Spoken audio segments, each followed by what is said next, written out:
સુરત મહાનગરપાલિકાના આરોગ્ય વિભાગે મોટી કાર્યવાહી કરી છે। સુરભી ડેરીમાંથી શંકાસ્પદ નકલી પનીર મળી આવતા આઉટલેટને સીલ કરાયું છે। આરોગ્ય વિભાગની ટીમે પોલીસના સહયોગથી સુરભી ડેરીની આ ત્રણેય દુકાનોમાંથી પનીરના નમૂના લીધા છે। લગભગ એક જ સમયે કરવામાં આવેલી આ તપાસ કાર્યવાહીમાં નમૂનાઓની પરીક્ષણ રિપોર્ટ આવે ત્યાં સુધી તમામ દુકાનો બંધ રાખવાનો આદેશ આપવામાં આવ્યો છે। મહાનગરપાલિકાના અધિકારીઓના મતે નમૂનાઓની લેબોરેટરી રિપોર્ટ આવ્યા પછી જ ખાતરી થઈ શકે કે વેચાતો પનીર ખોરાકના સલામતીના ધોરણો પૂરે છે કે નહીં। જો રિપોર્ટમાં પનીર નકલી અથવા હાનિકારક નીકળશે તો ડેરી માલિકો વિરુદ્ધ કાયદેસરની કાર્યવાહી કરવામાં આવશે। આ પગલું નાગરિકોના આરોગ્યને ધ્યાનમાં રાખીને લેવામાં આવ્યું છે। ખાદ્ય પદાર્થોની શુદ્ધતા સુનિશ્ચિત કરવા માટે મહાનગરપાલિકા સતત આવી તપાસ કાર્યવાહી ચલાવે છે।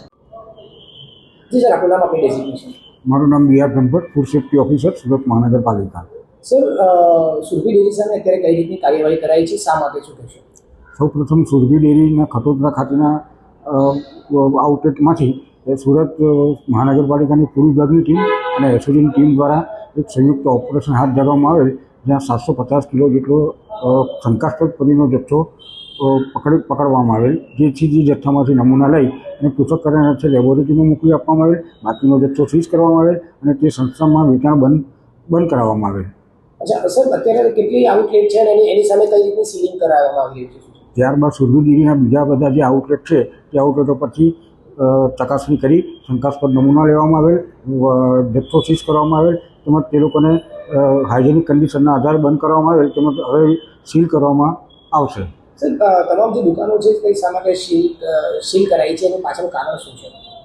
અત્યારે શંકાસ્પદ જથ્થો કહી શકાય આપણે, અને લોકોના આરોગ્યને સાથે ચેડા રિઝલ્ટ આવ્યાથી ખબર પડશે કે પનીરમાં કેટલી ભેળસેળ છે, કઈ ભેળસેળ છે, તે બધું રિઝલ્ટ આવ્યા પછી ખબર પડશે।